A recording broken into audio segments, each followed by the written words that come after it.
Welcome to Stream Economy. We are back in the studio, and I am more than excited to talk about this week's topic. We are discussing the Game of Thrones prequel on HBO. So let's get started. Last week, George R.R. Martin posted a blog naming the show The Long Night and saying that actress Naomi Watts had been cast to star in the prequel. Naomi Watts getting cast is a real thing, but HBO didn't exactly like that he posted The Long Night as the title because a week later he went back to his blog and said, about that, HBO says it's not the official title, it's a working title, mea culpa, my bad. But we know a lot about it because it's called The Long Night or has something to do with The Long Night, so we're gonna get into it. Now, before we get started, I will tell you there will be spoilers from Game of Thrones, the TV show, and also some of the books. Now, don't get your boxers in a bunch if I don't pick the canon that you like best. This is not a Lainey Stoneheart debate, all right? This is Stream Economy, not Book Economy. Well, let's get started. Let's take our time machines and go all the way back to Season 1, Episode 3, where Old Nan talks about The Long Night. Spill that tea, Old Nan. Thousands of years ago, there came a night that lasted a generation. Kings froze to death in their castles, same as the shepherds in their huts. And women smothered their babies rather than see them starve, and wept and felt the tears freeze on their cheeks. So is this the sort of story that you like? Well, Old Nan has awful lot of information about The Long Night. Happened thousands of years ago and had a very crucial event occur in that time frame, which is the creation of White Walkers. We already know the Children of the Forest made the White Walkers. We found that out in Season 6, Episode 5. They were so fed up with humans coming in, chopping down their trees, and kicking them off the land that they created frickin' ice zombies. And according to Old Nan, they also made spiders as big as hounds. No, not that hound. Lowercase hounds.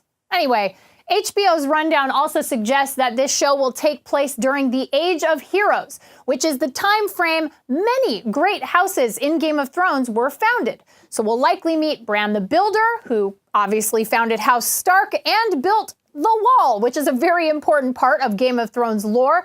And we'll also likely meet Lan the Clever, who founded House Lannister. How much money you got on him? Always paying his debts. As Game of Thrones, the TV series, comes to an end, all of this information is giving me something to live for. So that's what we already know. Now let's speculate a little bit. If we're already meeting people like Bran the Builder and Lan the Clever, why not meet the leaders of the Valyrian Freehold, for example? That's the empire across the Narrow Sea and Essos that House Targaryen came from. We may also meet the ancestors of the Dothraki.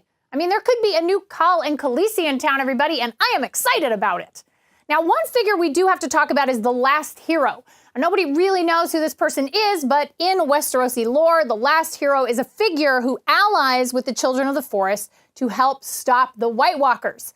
Now, I don't know if this is the same person as Azor Ahai, or better known as the Prince that was promised, a prophecy we're familiar with from Melisandre and the rest of the Lord of Light believers in Game of Thrones. I'm going to put my money on these being two separate characters. For one, the Prince that was promised supposedly comes from the Far East, and the Last Hero is a Westerosi legend. So narratively, it also makes sense for them to be two separate people because that means they can come together at some point during the show and work to end the Long Night side by side. Just think of all those battles, you guys. I can't wait. Finally, it's going to be so good. But let's talk about one person who has been cast, but we don't quite know what her role is, and that is Naomi Watts. Going back to the beginning. So Naomi Watts is blonde. She's a very good actress. Who could she possibly be playing? Could she be one of the earliest members of House Lannister? Or perhaps a citizen of the Valyrian Freehold? Or a member of the earliest parts of House Targaryen? Oh, it doesn't matter what she's going to play. It's going to be so awesome. I cannot wait to see this prequel. George R.R. Martin says the casting team is neck deep in work right now trying to get the entire prequel cast, set, ready to go.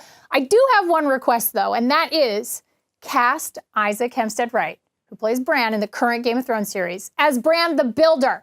I mean, this would be crazy awesome to maybe age him up a little bit or somehow distinguish him from his descendant Bran Stark, but have the same guy play his own ancestor. I mean, if all those fan theories are right, it would make a lot of sense. Yeah? Hey, Sarles, what do you think of the Game of Thrones prequel? George R.R. Martin, R.R., how many R's does he want? Everybody's pissed off with him. I'm pissed off with him. Actually, you know what? I don't even care about him. I tried to read the book. I love the show. So I watched the show and things were happening. I was like, oh, I want to read ahead, catch up. Then I read the book. And then there was one chapter about a castle. A whole chapter. Maybe a paragraph or two. A chapter. Just writing the castle, describing the castle. Mate, it's a castle though. It's just a castle. One Jon Snow to get stabbed, eaten by a dragon, because that's the one that George R.R. Martin based himself on. George R.R. Martin tried to make himself like skinny and like handsome and all that, but he made the most boring character in history. Makes sense, doesn't it? Makes sense, because the books are boring, because he spent a whole chapter writing about a castle. Know what I mean? Thanks so much for watching. You can check out more Stream Economy right over in this direction, and we will be back every Saturday morning with a deep dive into your favorite movies, games, and TV shows. Be good streamers.